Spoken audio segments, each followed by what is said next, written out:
사람은 누구나 죽습니다. 하지만 죽음 이후 우리를 저승으로 인도하는 그 존재에 대해 고민해 보신 적 있나요? 검은 갓을 쓰고 창백한 얼굴을 한 저승사자. 그들 중에서도 가장 우두머리, 염라대왕조차 혀를 내두른 기계의 사나이가 있었습니다. 오늘은 버물 황제의 삼형제부터 시작해서 억울한 죽음과 환생, 그리고 강림도령이 어떻게 저승차사가 되었는지, 인과응보의 서슬퍼런 칼날이 어떻게 휘둘러지는지 그 전말을 들려드리려 합니다. 지금부터 눈을 떼지 마십시오. 아주 먼 옛날, 동정국이라는 나라에 버물 황제라 불리는 왕이 살고 있었습니다. 황제에게는 무려 9명의 아들이 있었지만 기이하게도 대부분이 어려서 목숨을 잃고 결국 가운데에 있던 삼형제만 살아남게 됩니다. 황제는 남은 세 아들을 끔찍이도 아꼈습니다. 겨우 살아남은 자식들이었으니까요. 그러던 어느 날 궁궐 앞을 지나던 한 스님이 우연히 삼형제를 보고 발걸음을 멈추더니 이렇게 말합니다. 안타깝구나. 이 아이들은 모두 단명할 팔자를 타고났네. 황제의 얼굴이 순식간에 굳어졌습니다. 이제 겨우 3명만 남았는데 그마저도 일찍 죽는다니. 스님은 말을 이었습니다. 하지만 피할 방법이 전혀 없는 것은 아니네. 아이들을 궁궐 밖으로 내보내 저작거리에서 장사를 하도록 하게. 그리고 단 하나, 과양생이 집에는 절대 들이지 말게. 그 약속만 지키면 오래 살 수 있을 걸세. 버물 황제는 망설이지 않았습니다.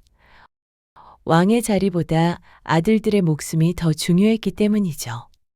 그렇게 삼형제는 하루아침에 궁을 떠나 장사를 하며 떠돌아다니는 신세가 됩니다. 비록 힘든 삶이었지만 삼형제는 서로를 의지하며 성실하게 살았습니다. 그러던 어느 날 삼형제는 준현국의 한 연못가에서 잠시 쉬고 있었습니다.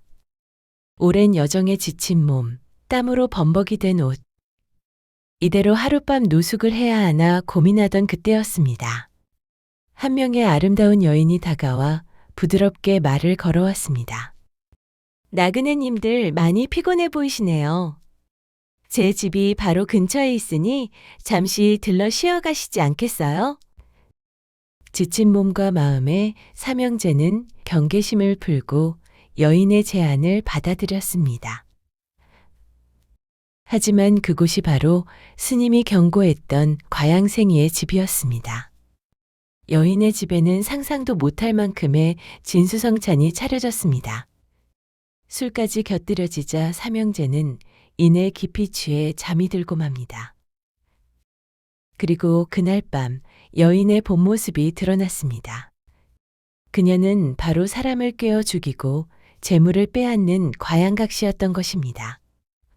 과양생이와 과양각시는 잠든 삼형제를 하나, 둘, 셋 차례로 죽인 뒤 시신에 돌을 매달아 연못 깊숙이 던져버렸습니다. 그리고 그들이 가진 모든 물건을 챙겼습니다. 그렇게 삼형제는 아무 죄도 없이 너무나도 허망하게 생을 마감했습니다. 시간이 흘러 삼형제가 수장된 연못에 기이한 일이 벌어집니다. 어느 날 갑자기 연못 위에 아름다운 꽃 세 송이가 피어난 것입니다. 과양각시는 그 꽃을 보고 마음을 빼앗겨 집으로 가져왔습니다. 하지만 이상한 일이 벌어졌습니다. 집 문을 지날 때마다 꽃들이 과양각시의 머리를 사정없이 긁는 것이었습니다. 마치 원한을 품은 것처럼 말입니다. 화가 난 과양각시는 꽃을 아궁이에 던져 태워버렸습니다. 그 순간 불타던 꽃은 눈부신 구슬 3개로 변했습니다. 과양각시는 신기함에 구슬을 입에 넣고 굴리다 그만 삼켜버렸습니다. 그리고 얼마 지나지 않아 그녀는 임신을 했고 10달 후 새 아들을 낳았습니다.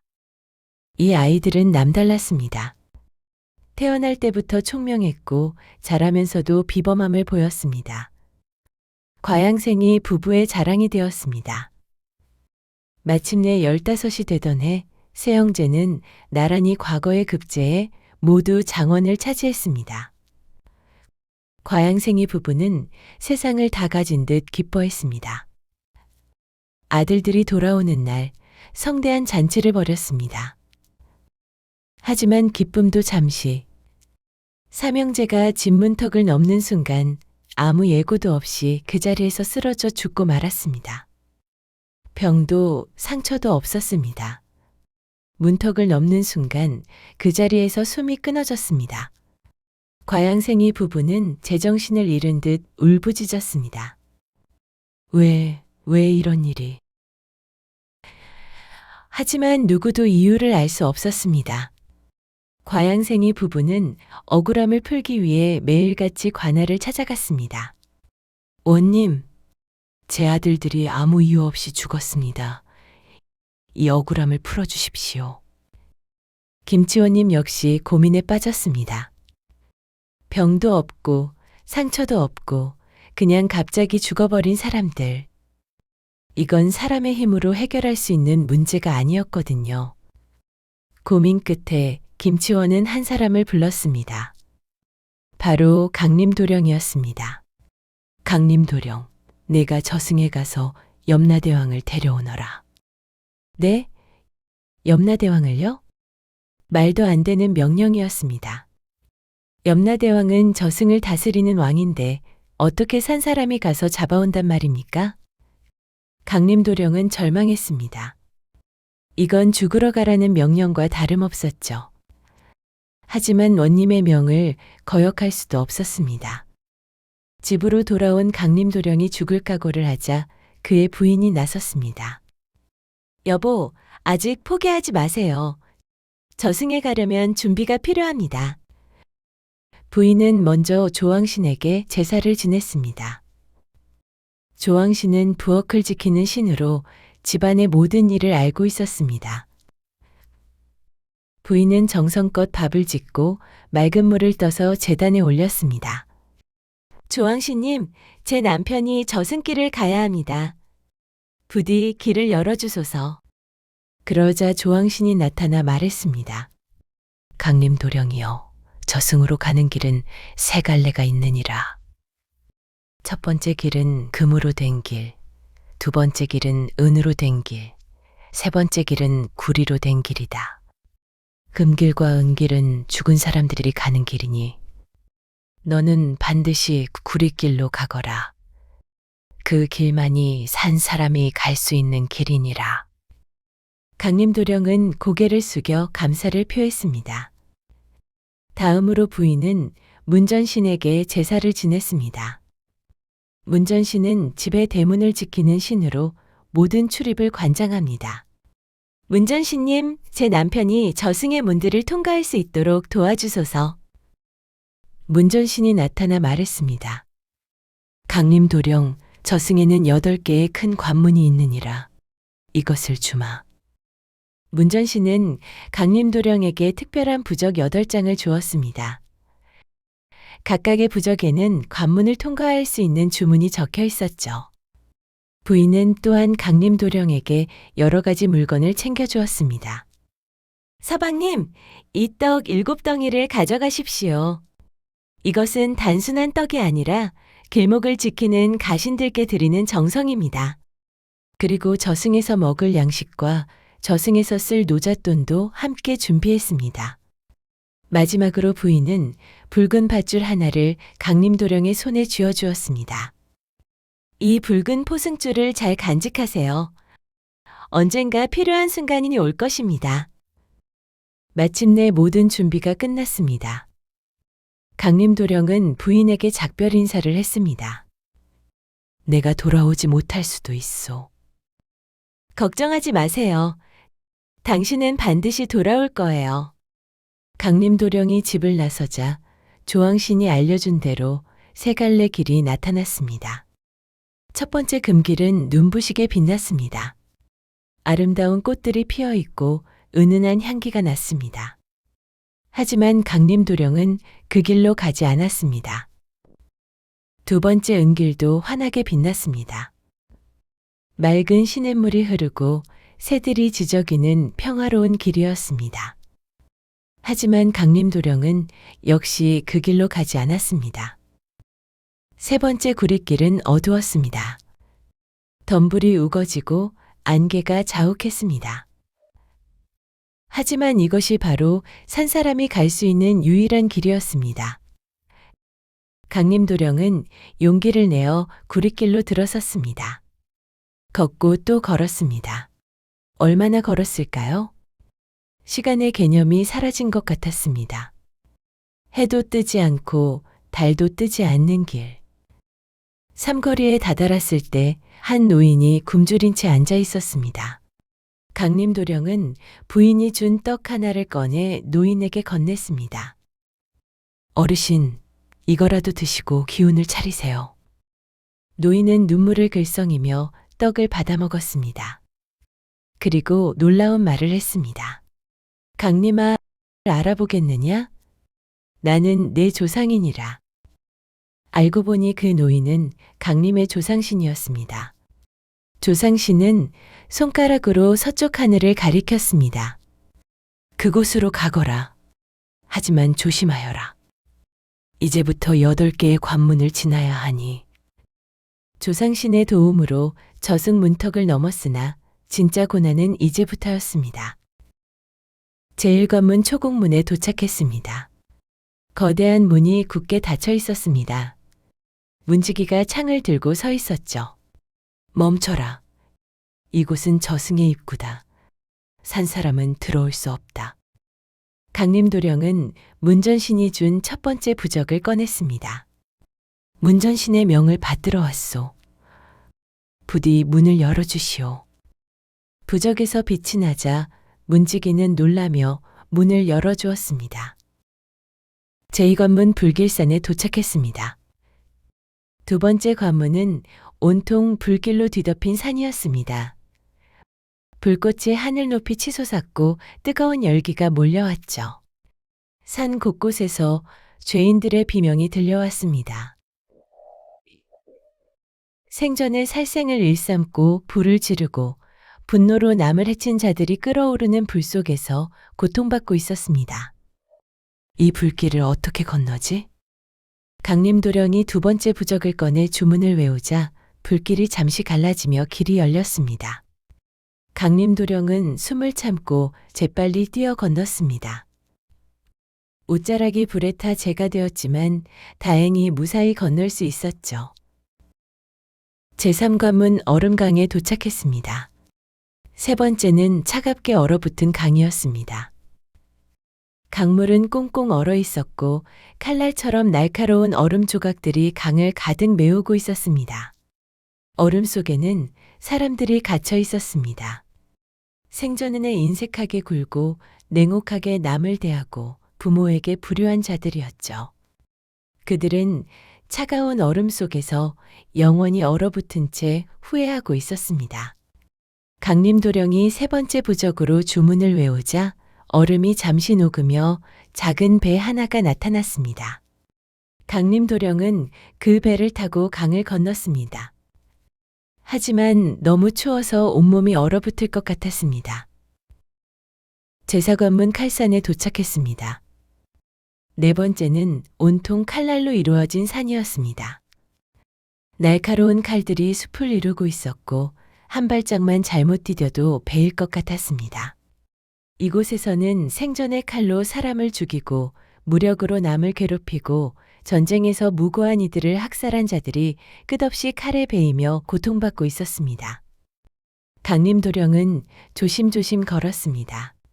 네 번째 부적을 사용하자 칼들이 잠시 옆으로 비껴났고 좁은 길이 생겼습니다.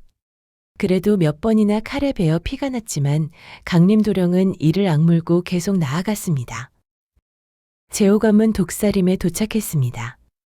다섯 번째는 독사들이 우글거리는 숲이었습니다. 나무마다 땅바닥마다 독사들이 가득했습니다. 쉬익쉬익 소리를 내며 혀를 날름거렸습니다. 독사들 사이로 사람들이 보였습니다. 생전에 독설로 남을 헐뜯고 거짓말로 모함하고 악담과 저주로 남을 괴롭힌 자들이었습니다. 그들은 독사에게 물리고 또 물리며 독의 고통을 영원히 겪고 있었습니다. 강림도령이 5번째 부적을 꺼내 주문을 외우자 뱀들이 잠시 잠들었습니다. 강림도령은 숨소리도 죽이며 조심스럽게 숲을 빠져나갔습니다. 제6관문 어둠의 골짜기에 도착했습니다. 6번째는 아무것도 보이지 않는 완전한 어둠의 골짜기였습니다. 손을 눈앞에 대도 보이지 않을 정도였죠. 그리고 사방에서 무시무시한 소리들이 들려왔습니다. 돌아가라, 돌아가라. 이곳은 네가 올 곳이 아니다. 망자들의 목소리였습니다. 생전의 진실을 외면하고 어둠 속에 살았던 자들, 거짓으로 살고 양심을 저버린 자들이 영원한 어둠 속에서 헤매고 있었습니다. 강림도령은 귀를 막고 6번째 부적을 꺼냈습니다. 부적에서 은은한 빛이 나자 조금씩 앞이 보이기 시작했습니다. 그 빛을 따라 강림도령은 골짜기를 빠져나갔습니다. 제7관문 망자의 강에도 도착했습니다. 7번째는 엄청나게 넓은 강이었습니다. 이 강에는 무수히 많은 망자들이 떠다니고 있었습니다. 그들은 이승에서 저승으로 가는 중이었습니다. 선한 이도 악한 이도 모두가 이 강을 건너야만 했습니다. 삼도천, 이승과 저승의 경계였죠. 강림도령이 7번째 부적을 사용하자 강 건너편에서 배 한 척이 다가왔습니다. 뱃사공은 해골 같은 모습이었죠. 산 사람의 냄새가 나는구나. 내가 건너려면 대가를 치러야 한다. 강림도령은 부인이 준비해준 저승돈을 꺼내주었습니다. 뱃사공은 만족한 듯 끄덕이며 강림도령을 배에 태웠습니다. 배를 타고 가는 동안 망자들이 배로 다가왔습니다. 살려줘. 나도 태워줘. 노잣돈 없이 떠도는 불쌍한 영혼들이었습니다. 하지만 뱃사공은 냉정하게 그들을 물리쳤습니다. 강림도령은 가슴이 아팠지만 어쩔 수 없었습니다. 제8관문 시황전 입구에 도착했습니다. 마지막 8번째 관문에는 거대한 전각이 서 있었습니다. 시황전이었죠. 입구에는 키가 산만한 문지기 2명이 서 있었습니다. 누구냐? 감히 시황전에 함부로 다가오는 자가. 강림도령은 마지막 8번째 부적을 꺼냈습니다. 저는 이승에서 온 강림도령이요. 염라대왕을 뵙고자 하오. 부적을 본 문지기들은 서로 눈빛을 주고받았습니다. 산 사람이 이곳까지 왔다니 이건 예사일이 아니로구나. 그렇게 강림도령은 지옥의 한복판을 뚫고 염라대왕의 궁궐 앞에 당도했습니다.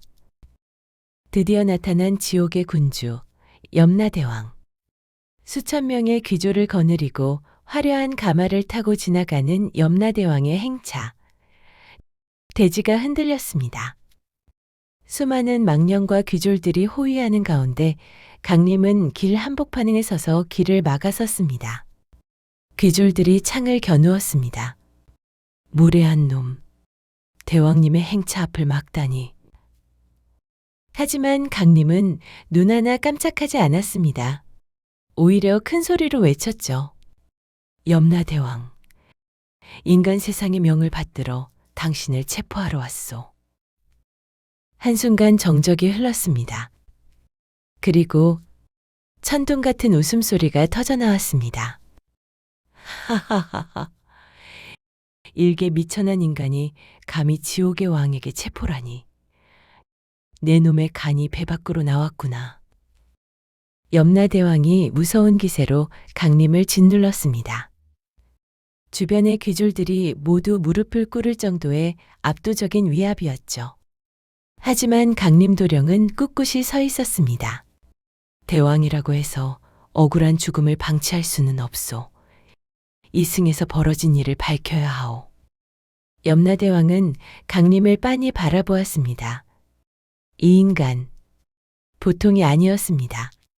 그때 강림도령이 부인이 챙겨준 붉은 포승줄을 던졌습니다. 신기하게도 그 줄은 염라대왕의 몸을 칭칭 감아버렸습니다. 저승의 왕이 인간의 결기에 눌려 꼼짝 못하게 된 것입니다. 이게 무슨... 염라대왕은 놀랐지만 곧 크게 웃기 시작했습니다. 훌륭하다. 훌륭해. 지옥의 한복판까지 제 발로 걸어 들어와 나를 포박하다니. 내 기계가 마음에 드는구나.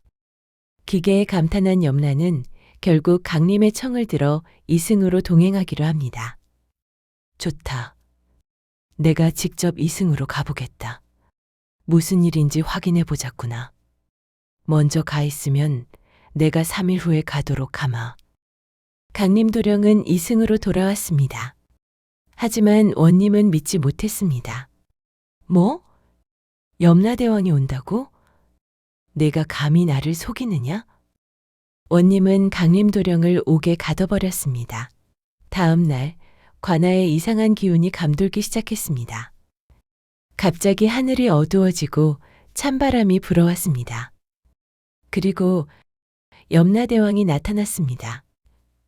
원님은 너무 놀라서 바들바들 떨며 땅에 엎드렸습니다.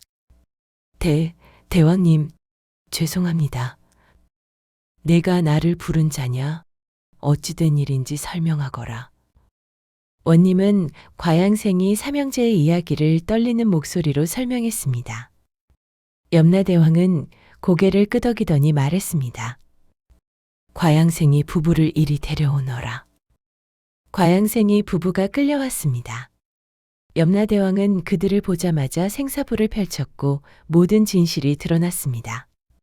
너희들의 죄를 알겠느냐? 염라대왕의 불호령이 떨어졌습니다. 내가 범을황제의 삼형제를 죽였느니라.